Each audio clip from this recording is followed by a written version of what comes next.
I went to a dumpster in a construction site, pulled out some wood, made a handrail, put on a yellow vest, and put it in place. Now, I didn't want the city to get credit for it, but I also didn't want to get credit for it. So I created a fake organization, the Chattanooga Urbanist Society. I created a logo, a stencil, and I spray painted it all over the wooden guardrail. And then I made a video, a sort of POV, a point of view type video where you don't see me, you just see what I'm doing. And I posted it on an account with 0 followers, and I got 150,000 views in the first week.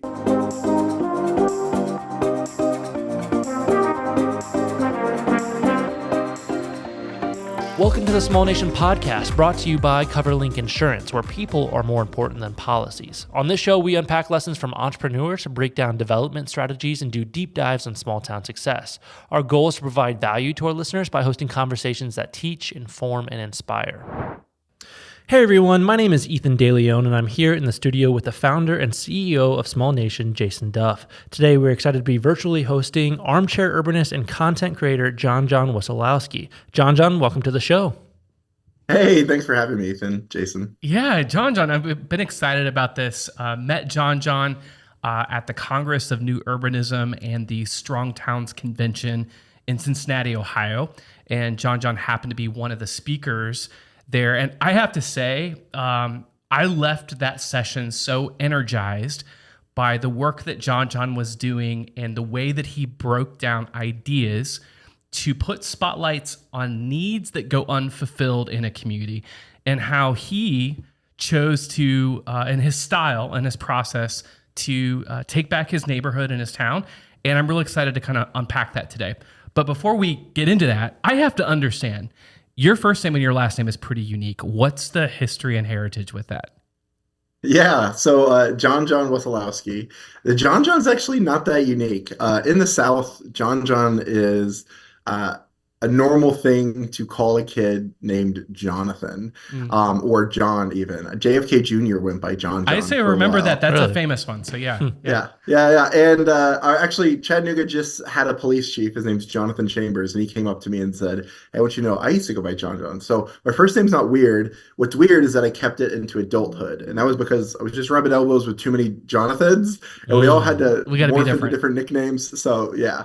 Wesolowski is Polish, and I think I told Ethan earlier is that whenever I'm in Eastern Europe, they tell me I say my own name wrong. So it's I think it's like a hard W, like a V sound. But Wesolowski is fine. Great. So speaking of that, tell us where you grew up, where's home for you, and where you live today. Yeah, so I grew up in East Tennessee, in a small town just north of Chattanooga called Dayton, Tennessee. And I currently live in Chattanooga, Tennessee. And Chattanooga was always this sort of city on a hill, a place that you went to. Like when you live in a town of 30,000, then the town of 150,000 seemed like the big city. Huge, and it was right? beautiful. It had parks. So I come from a small town and respect like small towns doing it right. And then right now I live in a normal size town of Chattanooga, Tennessee. Great. What's special about Tennessee, but specifically Chattanooga? Yeah. So Chattanooga, what's great is one, Gil Penalosa, the brother of Enrique Penalosa, who the Happy City is written about, which is a great book and where I get a lot of inspiration from. He said when he visited Chattanooga that God did us a lot of favors, and a lot of that has to do with the land mass. And you have this beautiful mountain that was a sacred Cherokee mountain overlooking the winding Tennessee River, which brings in a lot of economy and commerce around freight and things like that. Super green, super lush, lots of great parks. And so that's what Chattanooga is today. And they call themselves a city in a park, which is, sort of their branding, what they want to do. And I think we're not quite there yet, but it's a good thing that we're aiming for. Well, you remember the Chattanooga Choo-Choo song? I can't say that. See, I think Jon shaking his head like I'm about to get educated here. Trains were a big deal right there, right? So what's funny is like One, yes, is no active passenger rail to Chattanooga. Okay. There is a study under Biden's infrastructure plan. We got a study. We will be considered to be a stop between Nashville and Atlanta if they do create a passenger rail between us. But what's funny about that is I remember we were in France and we saw our server had a Chattanooga Choo Choo shirt on, and he didn't speak English very well. We're from there. We're from there. Is at the Chattanooga Choo Choo? Yeah, come on, Ethan. All right. That was all you meant. No, at the end we'll actually recount that. But no, it's a big deal. Your town has a iconic song that's tied to it. It's obviously there's history and culture there. So it's a great place to visit, it sounds like.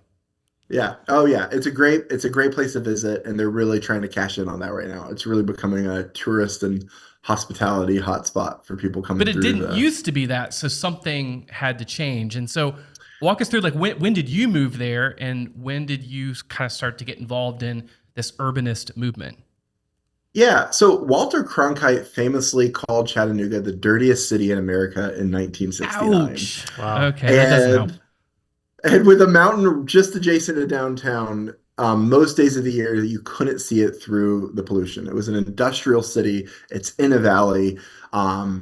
My neighborhood is currently an EPA disaster site where the EPA is remediating people's yard due to the lead content in the ground. So, do you glow at night or anything? Yeah. Well, what's funny is when we came in and bought our old house, we had to sign all these waivers of like there might be lead paint, there might be old electrical wires, but nobody told us about the ground. Oh no. But our yard has been remediated. They took about 2 feet worth of soils. But here's the thing: I think that points to where Chattanooga came from, and then the late 80s, early 90s, they made some really brave decisions to try to revitalize downtown, and they put in a world-class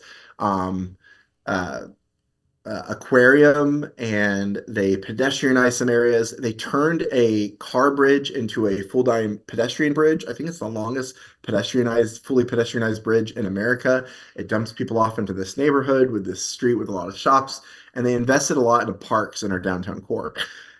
And we saw a ton of revitalization around that. We are the nation's first electric shuttle. It's a free electric shuttle service that still runs to this day. It's just running a little loop downtown. Our public transit is terrible besides that. And it worked. It was a pretty big bet that they placed on the downtown, and it worked out. And so lots of music festivals. The Ironman holds events there. There's like regattas for rowing.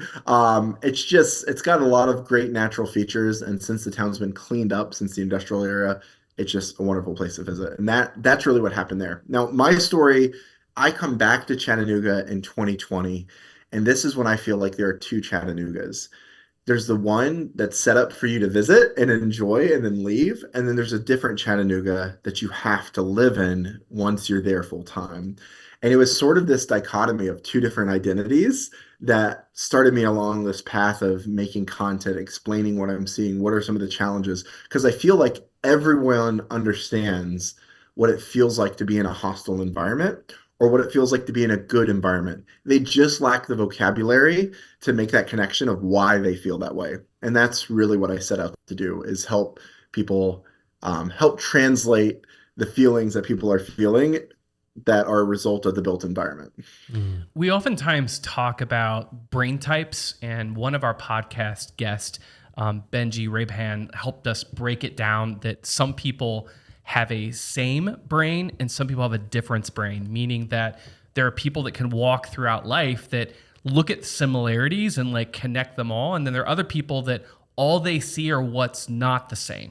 But along those lines, like another two kind of bodies in a lot of the urban planning are people that focus on preservation, in preserving historic details, architecture, names, you name it. Could be the type of native grass that is in the city. And then there's another brain type with the innovative mindset, the people that want to see change. And sometimes that's in zoning code and planning. But you spoke a little bit of like the two different Chattanoogas.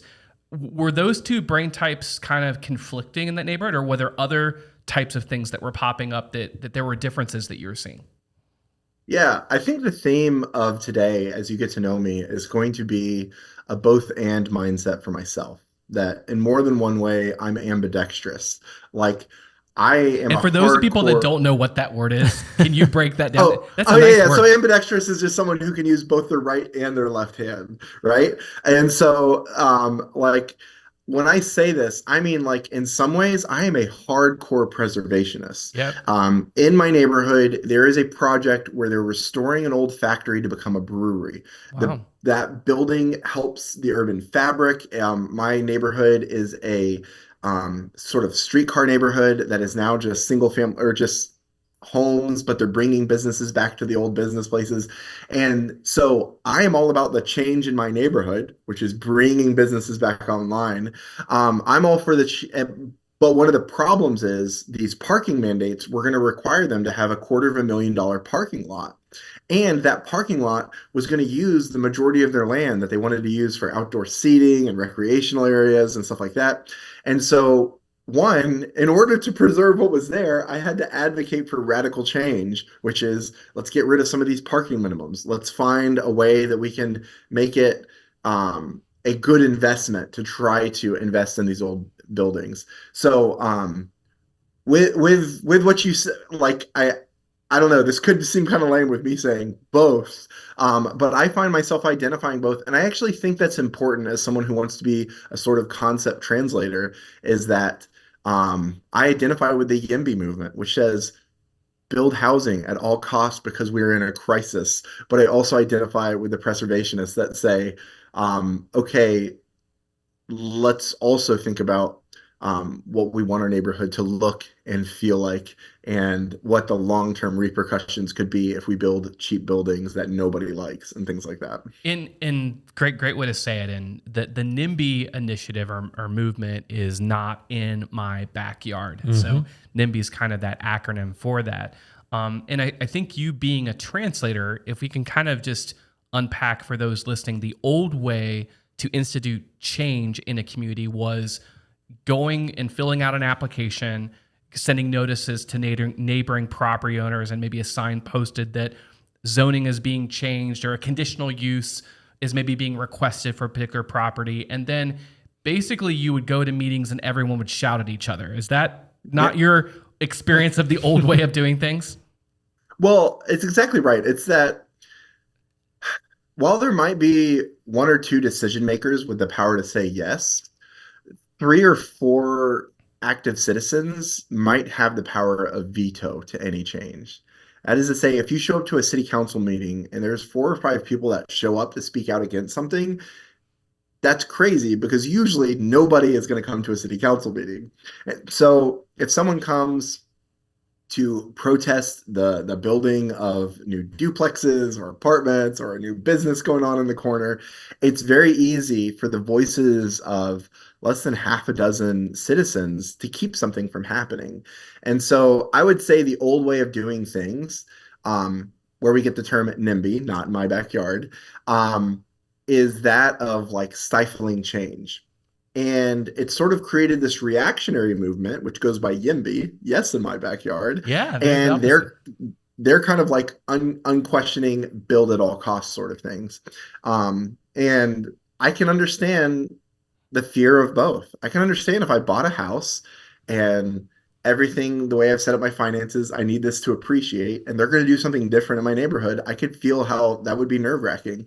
But I also understand the YIMBYs that come and say, well, we have a homeless crisis and our housing stock is going down and prices are going up. So what I want to do is I want to take from both crowds and I want to show them where one, the other side isn't as scary as you think. They're just people with real fears like you. And then two, try to teach people like what it might look like to incrementally change your neighborhood for the better. I'm curious. Obviously, content creation is a very big word right now, but it could mean a million different things. So I'm kind of curious what kind of what content creation looks like for you and how you kind of got into that. Obviously, as you're recognizing these things in your own community and wanting to be involved and stuff, what was that pathway for you? Yeah, for people who aren't familiar, my like first platform that I really got established on is TikTok. And it blows my mind whenever I look at my TikTok and I realize like there's 273,000 people that follow me on there. And it's Wow. not that accounts can't get that big, it's that there's 273,000 people who like to watch videos of me walking around filming videos on my phone Right. talking about what I'm looking at. So one, I think that points to sort of a need that there is. So when it comes to content creation, first and foremost, like um I'm not a professional YouTuber. I don't have a lot of kit. I've tried buying nicer cameras, but the learning curve keeps me from making videos, and I just feel like I got to be making videos. I've always been sort of a storyteller and a teacher, so that's come natural to me. And I had a job where I had to use video a lot, informally and formally. So I'm okay with looking at myself. And so I just started filming a lot of videos. Most of them are under 3 to 4 minutes. They're not super short for TikTok, but they're very short for something like YouTube.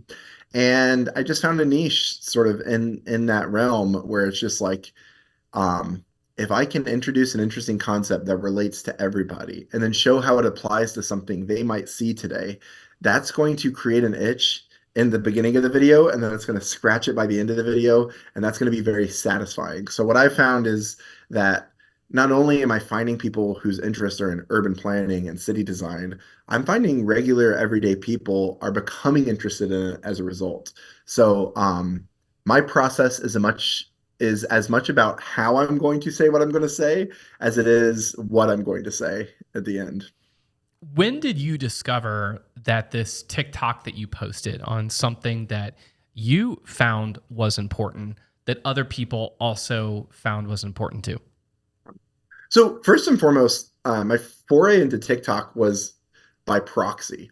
Um, During the shutdown, I found myself on TikTok, like a lot of people, Yeah, it sucks you in. and yeah, and my sister was living an interesting story. She had just sold her house, all her belongings. Her and her husband moved across the country to a city they've never lived in before, Charleston. They bought a laundromat. They were starting that business. The lockdown happened. The laundromat caught on fire, and Oh my they're gosh. just Oh, big wow. question mark. And I was like, I told my sister, I was like, this is the type of thing that would suck someone in on TikTok. Like and she would, by profession, they were videographers before this. I was like, make a video about the last 60 days and then invite people to follow your story. And her first video got 7 million views. Wow. And the company that supplied the laundromat wanted to replace washing machines that got burned in a fire. Like it was a great story. She got like 200,000 followers from like her first video. And I was like, oh, this really seems to work. And then I've helped other siblings and friends sort of do it on TikTok. So I was like, I feel like I understand kind of how the algorithm works. I really don't know what I want to talk about yet, though. And I actually started building a channel for the company I worked for, and then realized, okay, I do have the aptitude for this. And then when that company decided they were going to go full in on TikTok, and I could do whatever I wanted on my own personal channel, that's when I was like, okay, I'm just going to talk about what I like to talk about. So it was sort of the slow realization of helping others do it and then realizing, like, well, why don't I just do this for what I care about? And it's ironic because each person I talked to about TikTok, I had to convince them. I had to convince them that this was for them, that people will care about what happens to a laundromat. And then I had to do it to myself and said, well, maybe people will care about cities and towns as well. I love that. What was the first kind of project or TikTok that you did that, like, I'm going to try this on my own. I'm going to share this story and see what happens? Yeah. So I started with like a 40-day concept. I said, I think it was like 40 concepts in 40 days to help you change your mind. And I was just Hmm. coming up with all these interesting things. And when one of them took off, I started just using them in the context of like cities and things like that. But my first video about urbanism that hit 1 million views was me just walking to the park with my kids from my house. I decided to walk to the closest park to my house. We don't usually walk to that park. And so I wanted to talk about how walkability was more than just sidewalks and proximity, because there's another park that's further away from our house, but we end up walking there instead. And so I just documented what I saw with my kids along the way, and that video got 1.7 million views. And that's when I started to realize, like, oh, there's something big here. Now, fast forward to earlier this year, 3 years after I started making videos, I did a very similar video, me walking to that park, except I was walking to the public pool at that park. That video got over 10 million views. It was on the front page of Reddit, and people are just identifying with like me too. I thought I was the only one type of experiences like, oh, I felt this, but I didn't know how to say it. Or I was just telling someone about this the other day. And it's literally just me taking a 20-minute walk to a nearby public pool. And for listeners that have yet to visit your TikTok channel, first off, make sure you do. But for me, what I found that was so simple yet so profound is that as Jon Jon is on that walk to the park with his kids, he is visually describing and showing significant barriers for people interacting in that neighborhood, in that town. So a few things that could pop up would be broken sidewalks, sidewalks that are uneven or a safety hazard, or landscaping that is literally encroaching over top that would prevent someone, if they were handicap accessible, on how to actually navigate a sidewalk. And for those of us that are in city building work, sometimes we get stuck with developing a strategic plan when the simple thing is, have you ever walked from a neighborhood to the park? Right. Yeah. Just noticing that.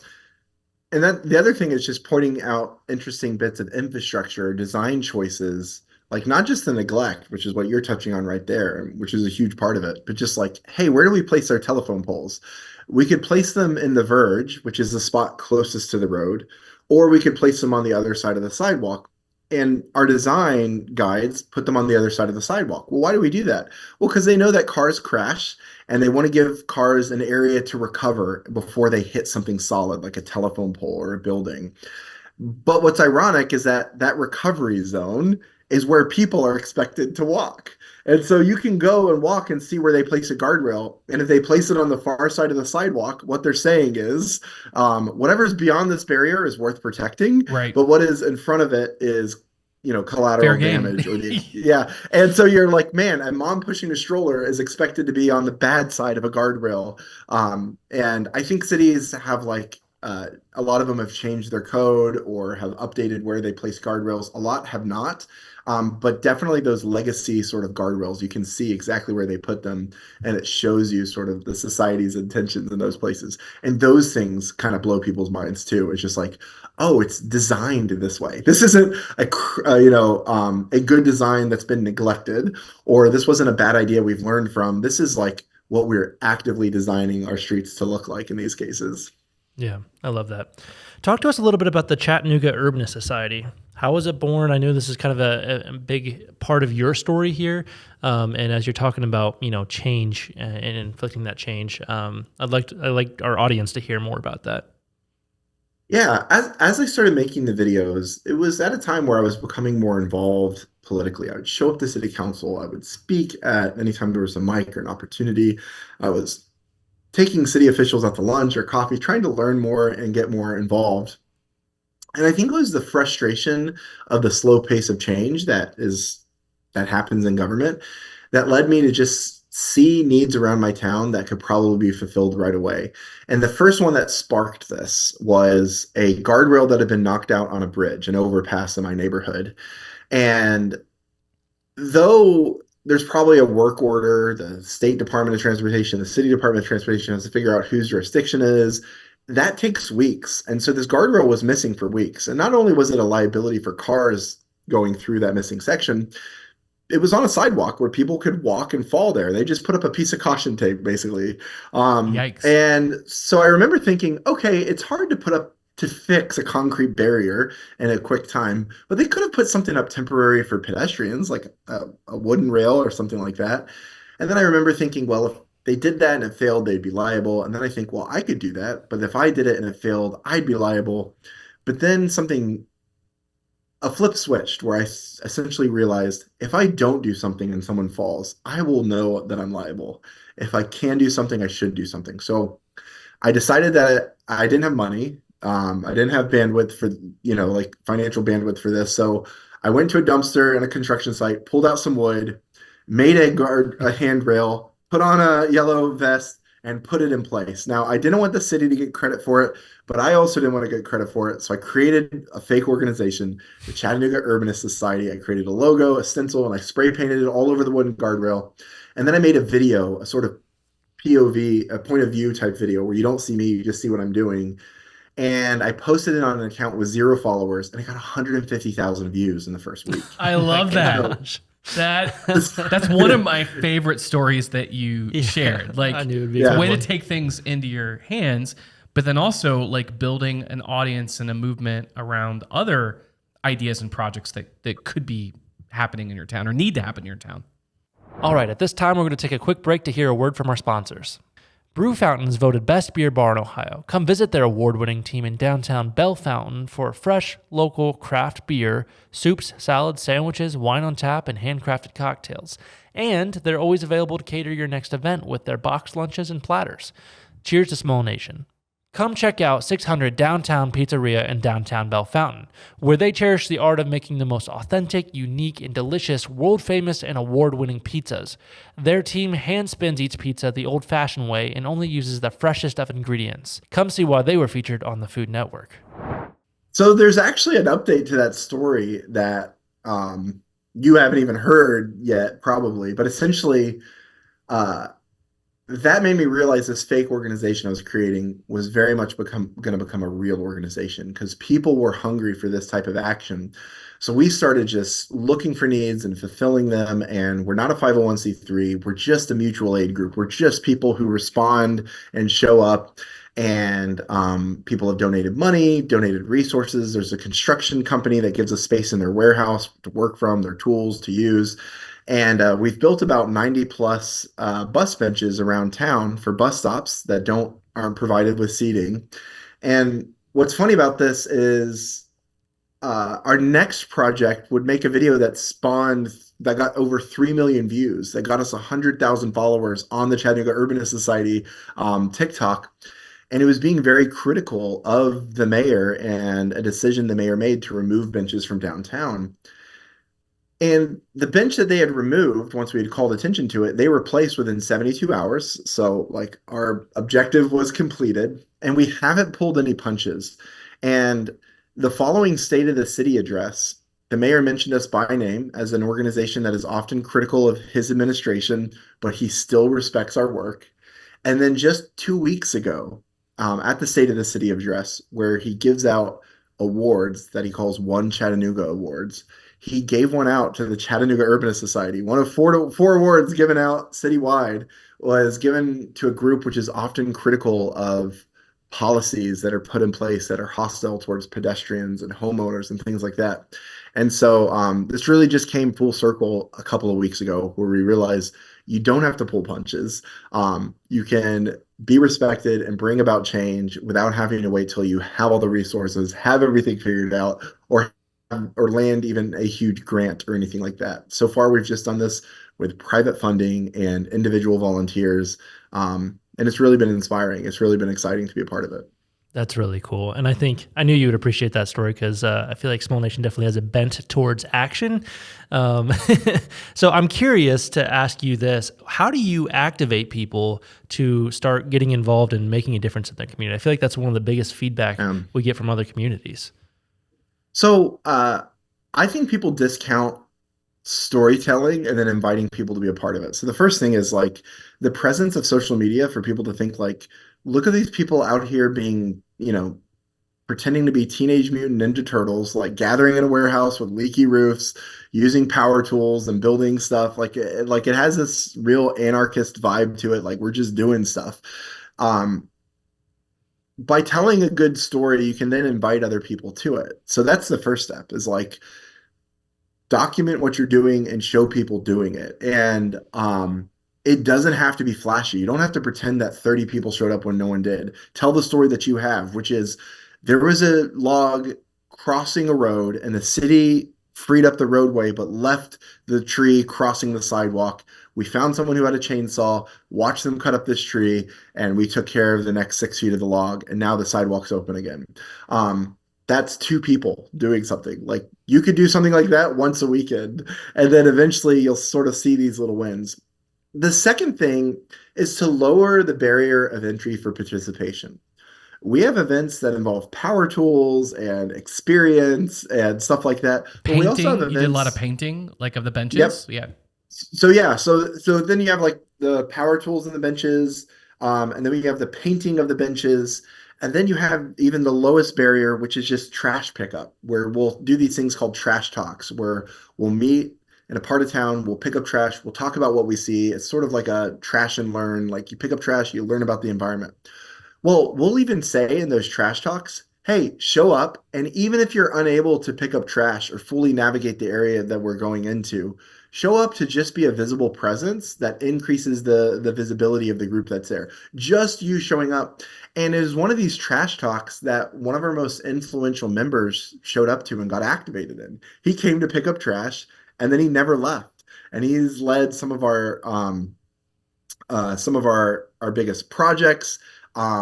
We recently just helped put on one of the biggest parking days in Chattanooga, and he helped close that down and did a lot of work there. And it was basically because he saw this thing that was like, yeah, I can pick up trash. I'll show up. And then he was like, okay, I'm not going to stop showing up, and he hasn't.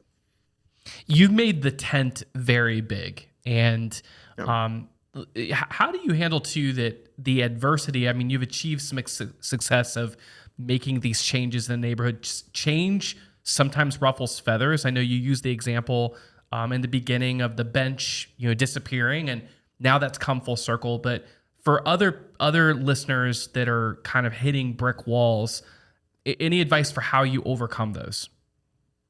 This is another sort of benefit of being good on social media. If you do something and it works, then it works. If you do something and the city opposes it and removes your work, you now have a story. There's this group out of Southern California called Crosswalks LA, and they just paint crosswalks to like design guide, which is the design guide for cities is called MUTCD. They make MUTCD compliant crosswalks, but they do so without permission and therefore illegally. Mm-hmm. And what happens is if the city doesn't react to their work, that neighborhood now has a crosswalk.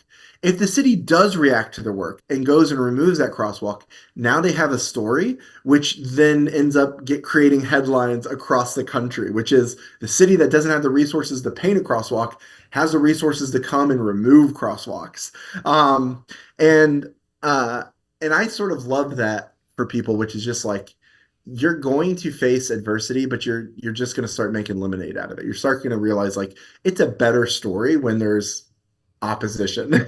Yeah. And what you'll start to find if you play it right is that um, the opposition is just humans doing their job, and over time they'll become much more amenable to it. And that's something that I'm working on right now. There's some active projects that are going to be in concert with the city. There are plans to bring in a sort of tactical urbanism nonprofit that will do official city projects in a sort of experimental level. And so, yeah. Now, with that being said, you will also have to grow a thick skin. Anything you put out in public will Yeah. never be good enough, will never satisfy everyone.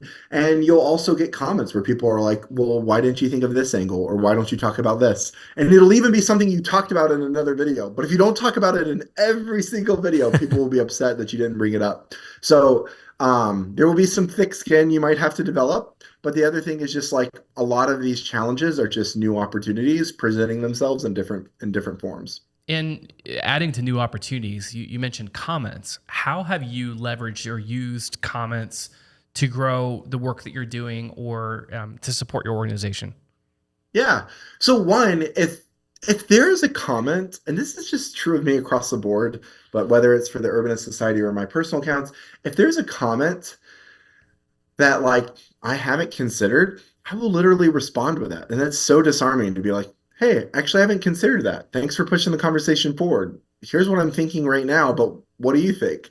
Um, And one, that's just helpful. Two, a lot of these platforms have the ability to respond to a comment with a video. So there's a reply, and you hit a button that creates a video that shows that comment at the beginning as you talk to it. And people appreciate that. It shows it makes it more visible when people are going through the comments that there was a video reply to it. That person feels responded to. Or if the person's saying something that's incendiary and you want to defend yourself, anyone that sees their comment also gets to check in on your reply. So I just see it as like in a world of bifurcation and black and white thinking, nuance is a superpower. And the ability to live in the gray and to challenge people's presuppositions makes you so much more unexpected and gives you many more opportunities to actually influence and be present and have a conversation. One thing that you're really direct with as you present and speak and share is that you want people to rip and duplicate what you have seen work in Chattanooga and take it to other places.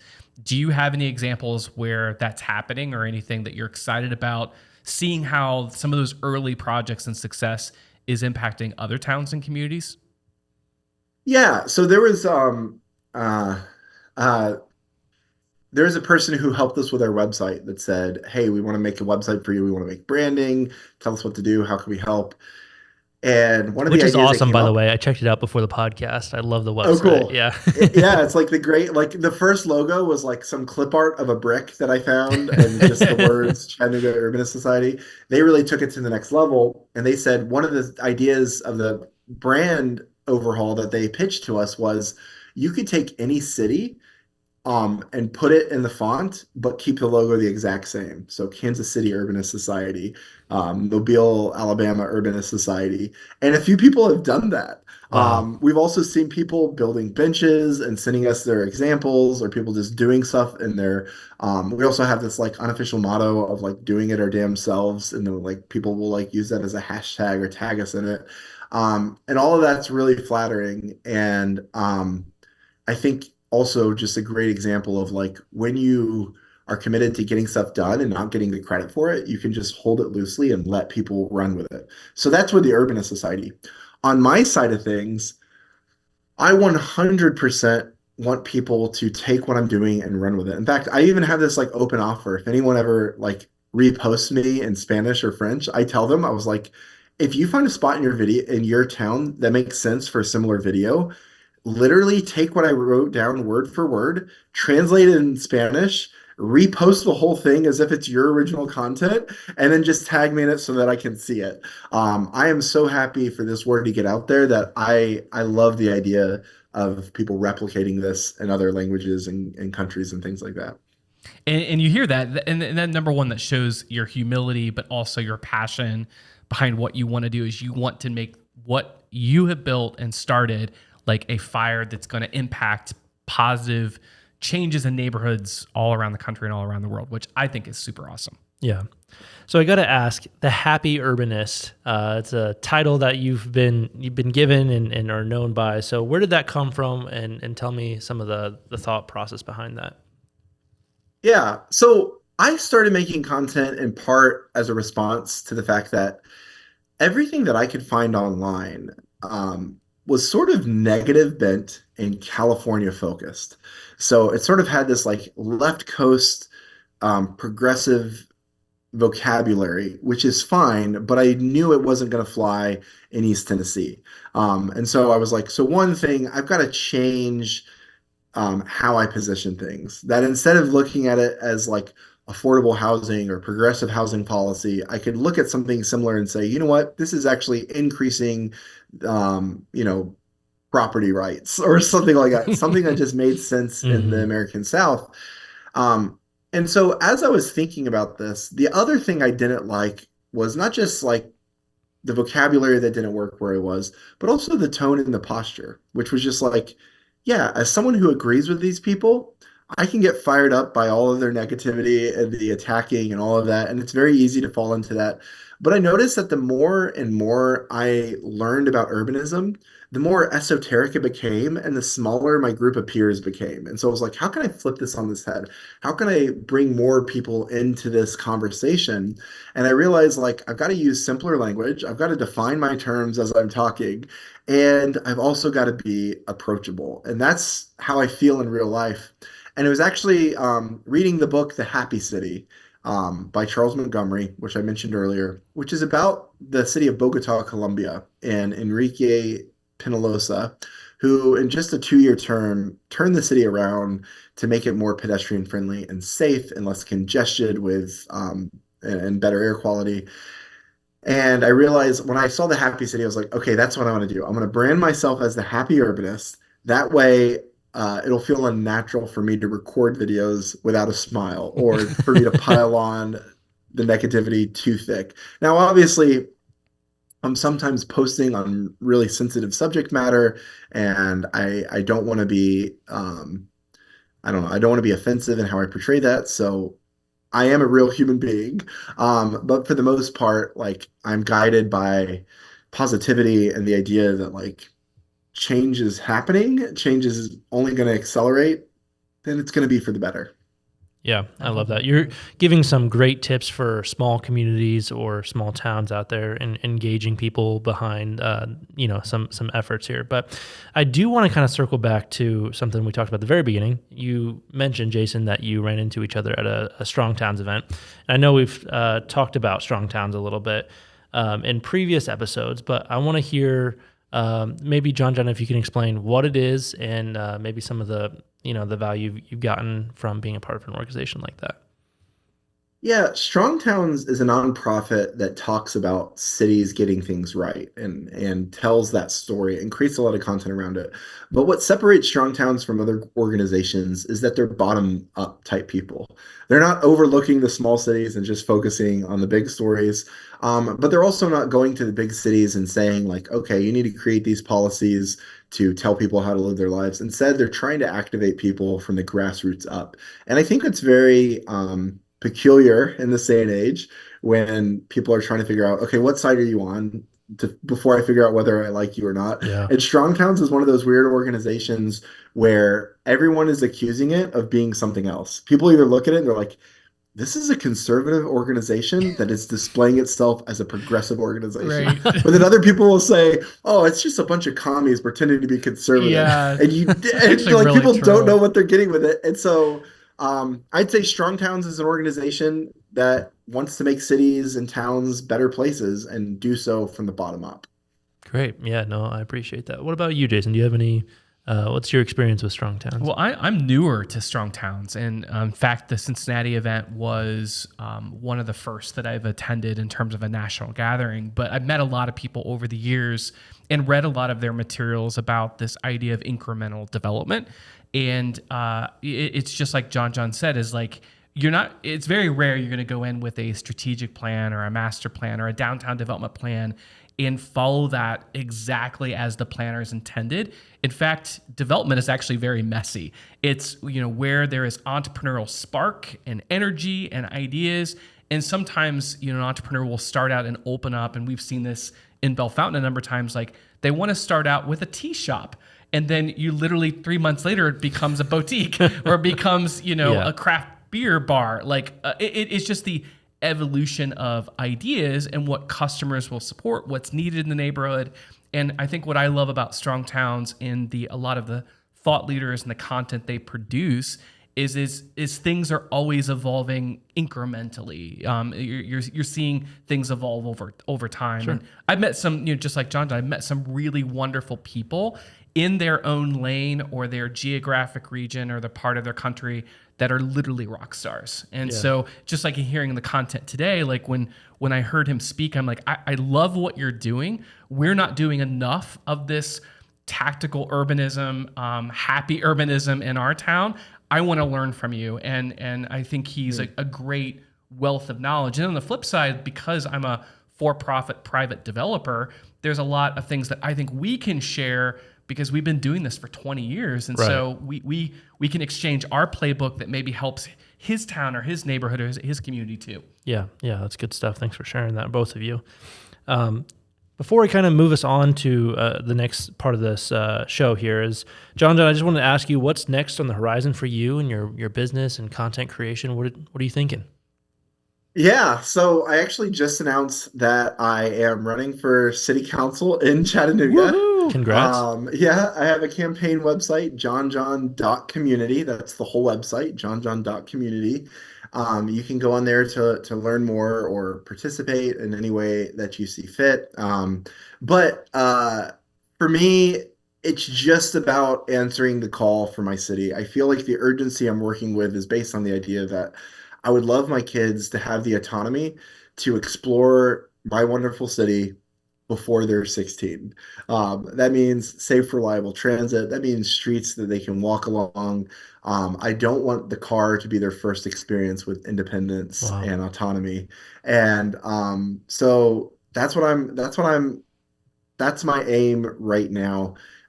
Chattanooga, like everywhere, has a housing crisis. We more so than some areas because of how much we're growing.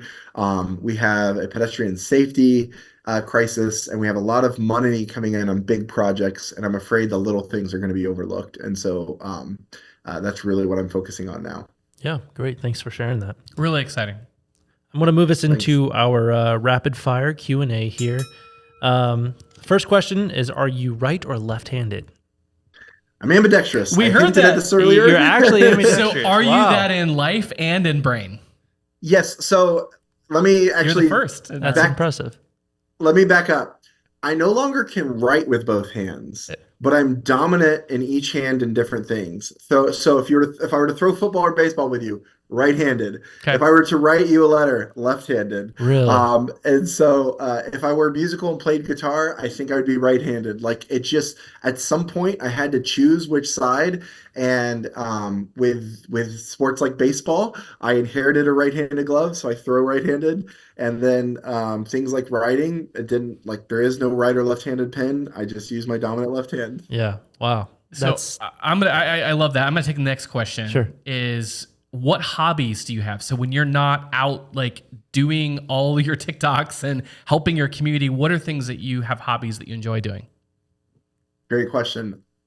I don't know anymore. I feel like at this point, like, making content and on different platforms or whatever has sort of become my hobby. Yeah. I love being outdoor. I love riding my bike. I go on as many community bike rides as I can. I love going on hikes. I don't do as much as that as I used to, but yeah.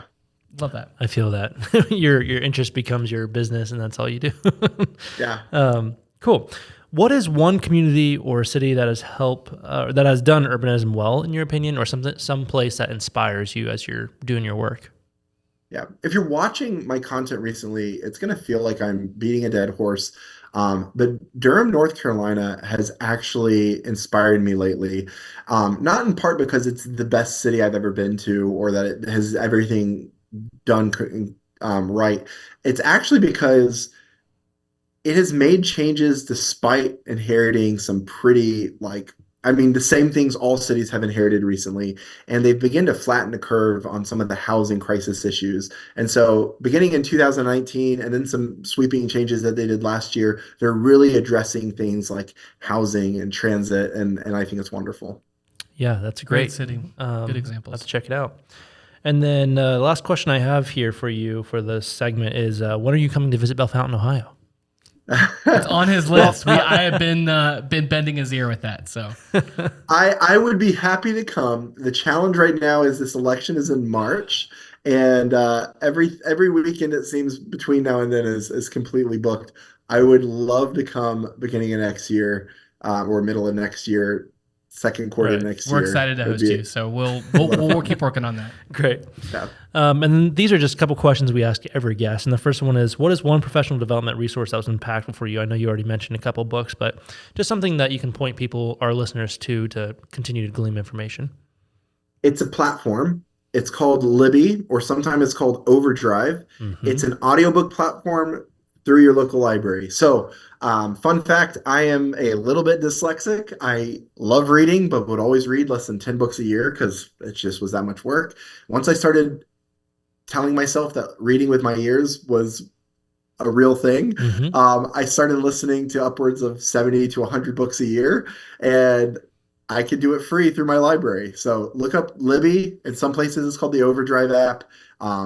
And you might listen at different paces. That is to say, the bestseller book might have a long wait, but a 5-year-old book like Walkable Cities or The Happy City, they could have the audio or the Kindle version on Libby, and you get books for free. Yeah, no, it's a great and just resource. to follow up, your maybe few favorite books. You mentioned a few of them about people that are interested in the stuff that we talked about today. What are some of your favorites to listen to?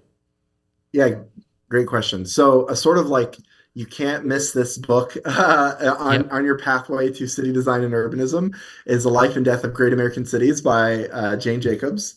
Walkable City by Jeff Speck is probably one of the best just intro um, primers on urbanism.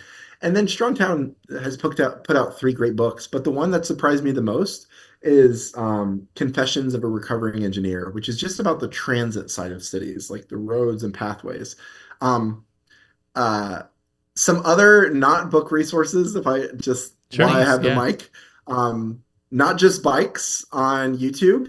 That does have some of that negative bent to it. And then Streetcraft on YouTube. He's really new to the scene. I met him in person for the first time, but he's doing brilliant work. It's this guy named Noah. I count him as a friend of mine now. And Streetcraft is who I wish I was so much at the time. I see that, I'm like, man, that's cool. I wish I could check that out. Yeah, sounds like a new good one. Sharing multiple resources there. Something for everybody. Last question is, where can people follow you, all your accounts, and the work that you're doing? Yeah, great question. So my website, for now, for all intents and purposes, it's just going to be my campaign website, jonjon.community, if you're interested in getting involved there. I am on both TikTok and Instagram, jonjon.jpg for Instagram, and jonjon.mp4 for TikTok. I love this. If you just type in the Happy Urbanist on either of those platforms, one of my videos will come up, and then you can follow me from there. Very cool. Thank you. Jon, thanks for sharing so many good resources today. If you've not followed any of Jon's channels, they are a beam of positivity, good ideas, and really things that you can take back home and rip and duplicate in your town and neighborhood. Thanks for being a guest on our show today. Yeah, thanks for having me. This was a blast. Thanks for tuning in on this episode of the Small Nation Podcast. We hope that conversation proved valuable to you. And if you enjoyed it, be sure to share the episode and follow the show on Spotify, Apple Podcasts, or your favorite podcasting platform. You can also subscribe to the Small Nation YouTube channel if you prefer to watch your episodes. Follow Small Nation on social media, and we'll see you in the next episode.